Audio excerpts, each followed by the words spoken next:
नमस्कार. संघर्ष वृत्तवाहिनीमध्ये आपलं स्वागत. घेऊया ठाणे आणि आसपासच्या परिसरामधील घडणाऱ्या महत्त्वाच्या घडामोडींचा आढावा. मराठी चित्रपटसृष्टीतील सुपरस्टार चतुरस्त्र अभिनेत्री दिग्दर्शक महेश कोठारे यांना यंदाचा गंधार गौरव पुरस्कार जाहीर करण्यात आला आहे. हा पुरस्कार 14 नोव्हेंबर 2023 रोजी गडकरी रंगायतन येथे सकाळी 10 वाजता आयोजित करण्यात आल्याची माहिती ज्येष्ठ अभिनेते विजय पाटकर आणि ज्येष्ठ साहित्यिक प्राचार्य प्रदीप ढवळ यांनी गडकरी रंगायतन येथे दिली. यावर्षीपासून गंधार बालकलाकार पुरस्कार सुरू करण्यात आले असून यावर्षीचा पहिला पुरस्कार खुशी हजारे हिला देण्यात येणार आहे. गंधार या बालनाट्य संस्थेच्या वतीने गंधार गौरव सोहळ्याचे दरवर्षी आयोजन केलं जातं. यंदाचे हे 8वं वर्ष असून ज्येष्ठ साहित्य रत्नाकर मतकरी, विद्या पटवर्धन, दिलीप प्रभावळकर, अशोक समेळ, नरेंद्र आंगणे, अतुल परचुरे तर गेल्या वर्षी सचिन पिळगावकर यांना आतापर्यंत गंधार गौरव पुरस्काराने सन्मानित करण्यात आला आहे. यंदाचा हा पुरस्कार ज्येष्ठ अभिनेते महेश कोठारे यांना देण्यात येत आहे. मुख्यमंत्री एकनाथ शिंदे, सार्वजनिक बांधकाम मंत्री रवींद्र चव्हाण आणि ज्येष्ठ संगीतकार अशोक पत्की, ज्येष्ठ अभिनेते विजय गोखले, आमदार आशिष शेलार यांच्या हस्ते महेश कोठारे यांना हा पुरस्कार देण्यात येणार आहे.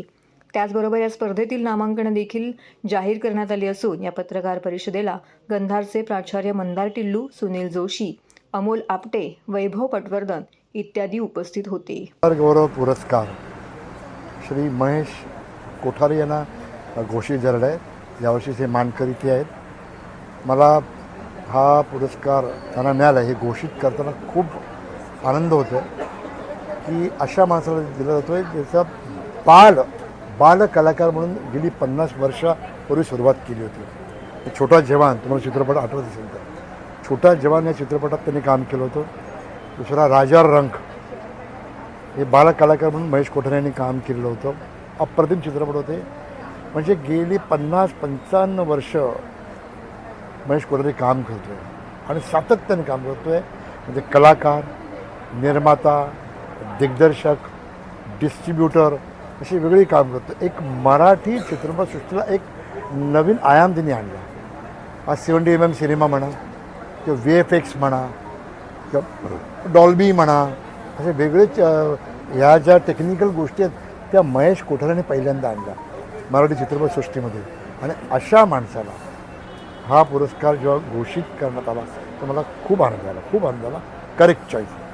महेश कोठारे अभिनंदन. मला असं वाटतं की आत्ताच आदरणीय अभिनेते विजय पाटकरने त्यांचं नाव घोषित केलं, महेश कोठारे. आम्ही देखील लहानपणापासून हे व्यक्तिमत्व फार जवळून पाहिलेलं आहे चित्रपटामध्ये. आणि त्याने अनेक कलावंतांना, अनेक गीतकारांना, कवींना देखील मराठीमधल्या संधी दिलेली आहे. गेली 50 वर्षाहूनही जास्त ज्यांनी ह्या चित्रपटसृष्टीमध्ये काम केलं अशा व्यक्तीचा सन्मान गंधारच्या वतीने होतो आहे. आणि हे 8वं वर्ष आहे. गंधार हे बालकलाकार घडवायचं काम करत असताना देखील सुद्धा जी मोठी कलावंत आहेत, ज्यांनी अगदी आपल्या बालावस्थेमध्येच या रंगभूमीची सेवा केली, अशा मंडळींना या पुरस्काराने सन्मान केलं जात आहे. आणि तो कार्यक्रम 14 तारखेला सकाळी 11 वाजता गडकरी रंगायतनमध्येच बालदिनानिमित्त साजरा होत आहे. सर्व नागरिकांना आवाहन करण्यात येत आहे की सध्या डासांमार्फत पसरणाऱ्या डेंग्यू या आजाराचा प्रसार रोखण्यासाठी प्रत्येकाने पुढील प्रमाणे कार्यवाही करावी. डेंग्यू आजार एडिस इजिप्ती हा डास चावल्याने होतो. या डासांची पैदास साचलेल्या किंवा साचवलेल्या स्वच्छ पाण्यामध्ये होते. 8 दिवसांपेक्षा जास्त दिवस पाणी उघडे व साचून राहिल्यास त्यात डास अंडी घालतात. अंड्यांच्या अळ्या तयार होऊन पुढे डास तयार होतात. यासाठी आपल्या घरातील पाणीसाठे, उदाहरणार्थ बॅरल्स, पिंपे, टाक्या, हौद, रांजणे इत्यादी दर आठवड्याला रिकामे करून घासून पुसून कोरडे करून पुन्हा भरावे. 1 दिवस कोरडा दिवस म्हणून पाळावा. पाणी साठ्यांना घट्ट झाकणे बसवावीत किंवा जुनी साडी, चादर, धोतर यांनी बांधून झाकून ठेवावीत. म्हणजे डास त्यात जाऊन अंडी घालणार नाहीत. घराच्या गच्चीवर, आजूबाजूला, अंगणात कोठेही पाणी साचू देऊ नये. भंगार सामान उघड्यावर टाकू नये. उदाहरणार्थ टायर्स, प्लास्टिक सामान, कुंड्या, टाकाऊ वस्तू इत्यादी. अशा सामानात पावसाचे पाणी साठून त्यात डेंग्यूच्या डासांची पैदास होते. घरातील कूलर्स, फ्रीजच्या पाठीमागील ट्रे हे देखील वेळोवेळी कोरडे करावेत. लक्षात ठेवा, नुसत्या फवारणीने डास घनता कमी होत नाही, तर त्यासाठी डास पैदास ठिकाणे नष्ट करणे ही आपल्या सर्वांची जबाबदारी आहे. कोणताही ताप अंगावर न काढता जवळच्या शासकीय रुग्णालयात मोफत औषधोपचार घ्या. अशा प्रकारे नागरिकांनी सहकार्य केल्यास डेंग्यूचा प्रसार रोखणे सहज शक्य आहे.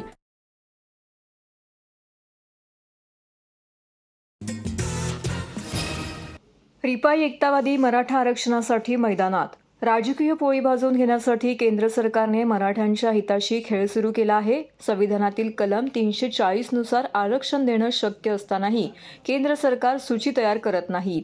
आमच्या मराठा बांधवांच्या जीवाशी खेळ करण्याचा अधिकार या सरकारला कोणी दिला आहे, असा सवाल करीत रिपाई एकतावादीचे राष्ट्रीय कार्याध्यक्ष जितेंद्र कुमार इंदिसे यांनी मराठा आरक्षणाला पाठिंबा दिला. राष्ट्रीय अध्यक्ष नानासाहेब इंदिसे यांच्या मार्गदर्शनाखाली ते मराठ्यांच्या साखळी उपोषणामध्ये सहभागी झालेत. ठाणे शहरात मराठा आरक्षणासाठी मराठा समाजातील तरुण उपोषणाला बसले आहेत. या ठिकाणी जितेंद्र कुमार इंदिसे यांनी भेट देऊन पत्रकारांशी संवाद साधला. ते म्हणाले की संबंध देशाचे लक्ष असलेले मराठा आरक्षणाचे भिजतं घोंगडं या सरकारने घातलं आहे. आमचे बंधू मनोज जरांगे हे 6 दिवसांपासून उपोषणाला बसलेले आहेत. आता मराठ्यांना आरक्षण देण्यापासून कोणीही रोखू शकत नाही. बरेच लोक असा दावा करत आहेत की मराठ्यांना दिलेलं आरक्षण कोर्टात टिकणार नाही. मात्र तसं नाही, कारण सुरुवातीला तत्कालीन मुख्यमंत्री देवेंद्र फडणवीस यांनी जे आरक्षण दिलं होतं ते सर्वोच्च न्यायालयामध्ये टिकलं नाही. त्यामागील कारणही तशी होती. यावेळी 5 सदस्यीय खंडपीठासमोर हा खटला चालला होता. मात्र 16 नोव्हेंबर 1992 रोजी 9 जणांच्या खंडपीठाने 50% वर आरक्षण देता येणार नाही असे आदेश दिलेले आहेत. त्यामुळे या आदेशावरती 5 जणांचे खंडपीठ निर्णय देऊच शकत नाही. त्यासाठी 11 जणांच्या पूर्णपीठासमोर या सरकारने जाणं गरजेचं असल्याचं त्यांनी म्हटलं. म्हणजेच या सत्ताधाऱ्यांना खरोखरच मराठ्यांना आरक्षण द्यायचे आहे की नाही हा प्रश्न आता निर्माण होत आहे. त्याचबरोबर एकीकडे आपण सर्व आरक्षण मिळवण्यासाठी लढत आहोत. ज्यांना आरक्षण देण्यात आले ते आरक्षण टिकवण्यासाठी लढत आहेत. मात्र सरकारने सर्वच कंत्राटीकरण करण्यास सुरुवात केली आहे. सरकारी शाळा, सरकारी नोकऱ्या संपवण्यात आलेल्या आहेत. कधी काळात ज्या सेवा योजना कार्यालयातून नोकऱ्या मिळत होत्या त्या सेवा योजना कार्यालयही आता बंद झाले आहेत. दुसरीकडे ओबीसींचे राजकीय आरक्षणही संपुष्टात आलेलं आहे.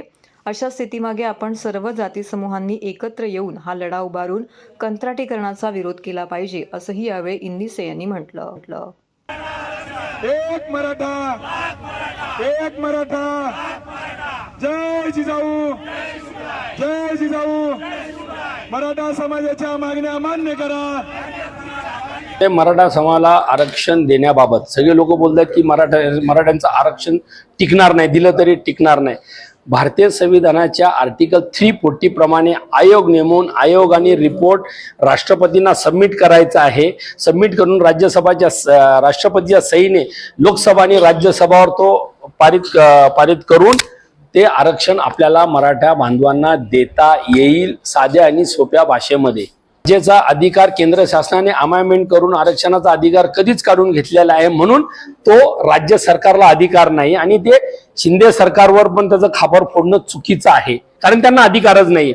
म्हणून माझी एक तुमच्या माध्यमातून विनंती असेल, हे 288 जे आमदार आहेत त्यांनी सरळ दिल्लीला जाऊन प्रधानमंत्रीच्या घरासमोर उपोषणाला बसावं की तुम्ही आम्हाला अधिकार द्या किंवा यांना मराठ्यांना आरक्षण द्या.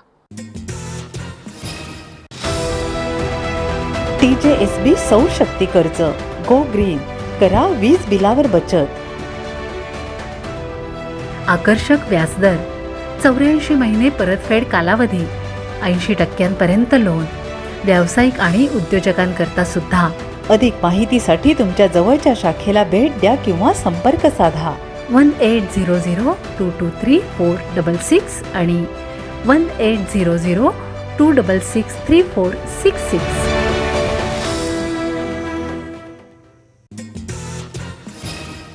कोरोना काळातील विवेक या पुस्तकाचा प्रकाशन सोहळा ठाण्यात मोठ्या उत्साहात पार पडला. ठाण्याचे तत्कालीन पोलीस आयुक्त व सध्या मुंबईचे पोलीस आयुक्त असलेले विवेक फणसाळकर यांच्या प्रभावी नेतृत्वाखाली कोरोनाच्या अतिशय खडतर आणि आव्हानात्मक काळात स्वतःच्या प्राणाची पर्वा न करता अतिशय उल्लेखनीय कामगिरी पार पडली. कोरोना काळातील त्या सर्व भावनिक आणि रोमांचकारी अनुभवांना कोरोना काळातील विवेक या पुस्तकांमध्ये साधना योगेश जोशी यांनी शब्दबंद केला आहे.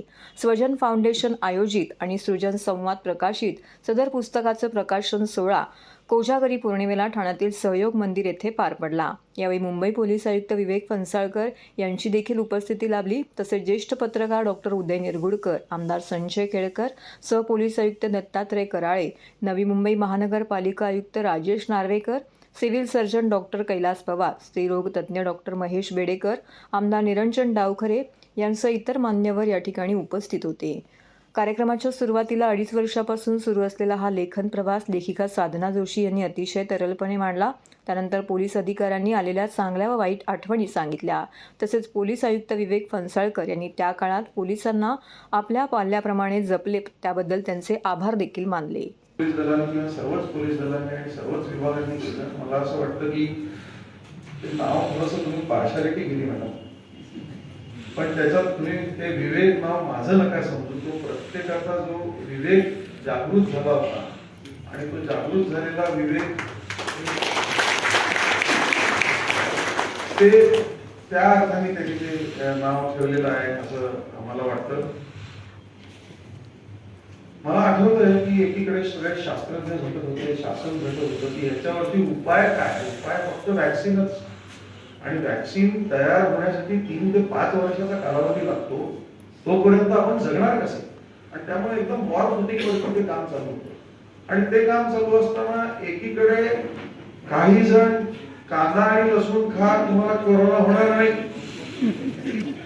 तर दुसऱ्या टोकाला कोरोना बकवास आहे, ते फार्मसीवाल्यांचं काहीतरी खूळ आहे, डॉक्टर लोकांनी आपलं धंद्याला बरकत आणण्यासाठी हे आणलेलं आहे. इथपर्यंत कोरोनाचे थेरीज याचा प्रसार करणारे अनेक एक्सपर्ट्स आपल्या देशामध्ये आणि सगळीकडे तयार झाले होते. सोशल मीडिया पण त्यांच्या हाताशी होता. लोकांना काही कामं नव्हती, त्यामुळे ते वाचून लोक अजून आम्हाला प्रश्नाचा पाठीमाग की हे असं आहे का तसं आहे का.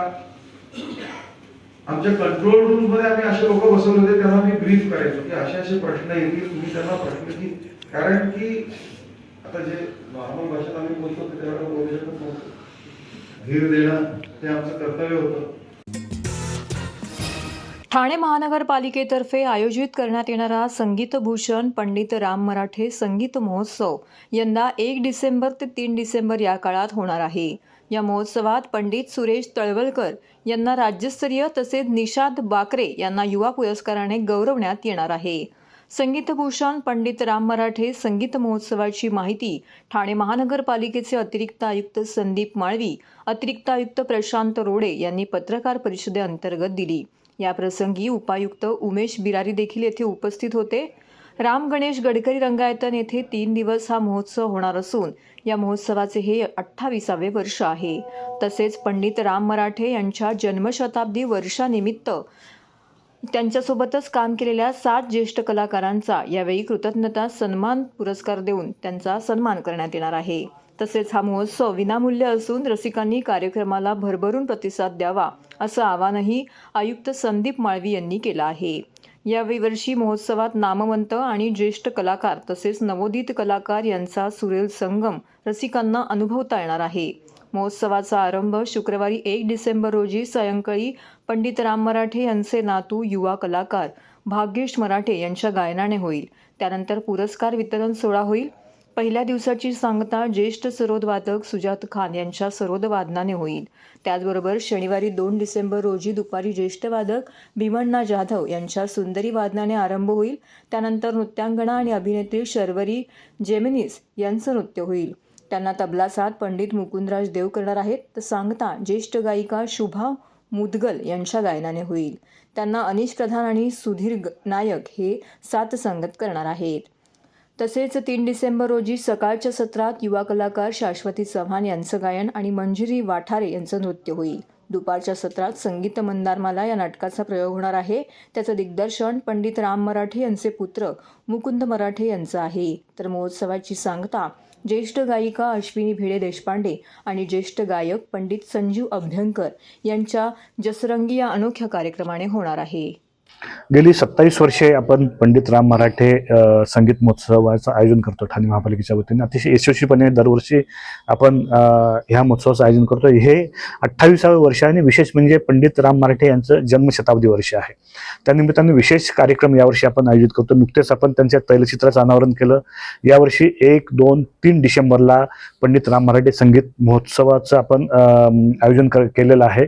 आणि यावर्षी आपण मुद्दाम मोठमोठ्या कलाकारांना, दरवर्षी आपण मोठमोठ्या कलाकारांना बोलवतो. यावर्षी आपण कमिटीच्या माध्यमातून माननीय आयुक्त महोदयांच्या मार्गदर्शनाखाली चांगल्या कलाकारांना आमंत्रित केलेलं आहे. पहिल्या दिवशी आपण प्रख्यात सरोदवादक, भारतातील सगळ्यात नामवंत आंतरराष्ट्रीय कीर्तीचे सरोदवादक सुजात खान यांचं सरोदवादन ठेवलेलं आहे. दुसऱ्या दिवशी आपण सुंदरी वादन हा जो पारंपरिक कला प्रकार आहे, उस्मानाबादचे भीमण्णा जाधव यांचं सुंदरी वादन ठेवलेलं आहे. त्याचबरोबर प्रसिद्ध कथ्थक नृत्यिका आणि अभिनेत्री शर्मरी जमिनीस यांचं कथ्थक नृत्य ठेवलेलं आहे. आणि त्याच दुसऱ्या दिवशी 2 डिसेंबरला आपण प्रख्यात गायिका शुभा मुदगल यांचं गायन आपण आयोजित केलेलं आहे. 3 डिसेंबरला आपण काही ठाण्यातल्या कलाकारांना संधी देतो. त्याचबरोबर दुपारी पंडित राम मराठे यांचं गाजलेलं संगीत नाटक संगीत मंदारमाला हे मुकुंद मराठे जे त्यांचे चिरंजीव आहेत ते सादर करणार आहेत.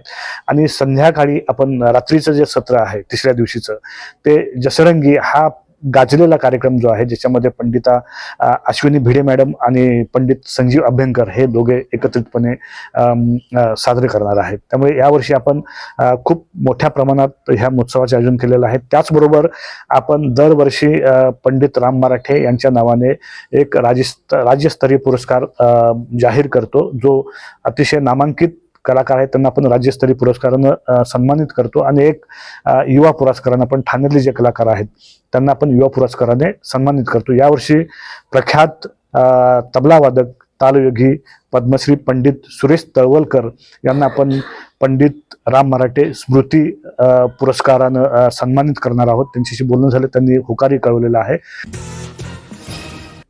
तर हे होतं संघर्ष वृत्तवाहिनीचं आजचं बातमीपत्र. उद्या पुन्हा भेटू याच वेळी याच ठिकाणी ताज्या घडामोडींसह. तोपर्यंत नमस्कार.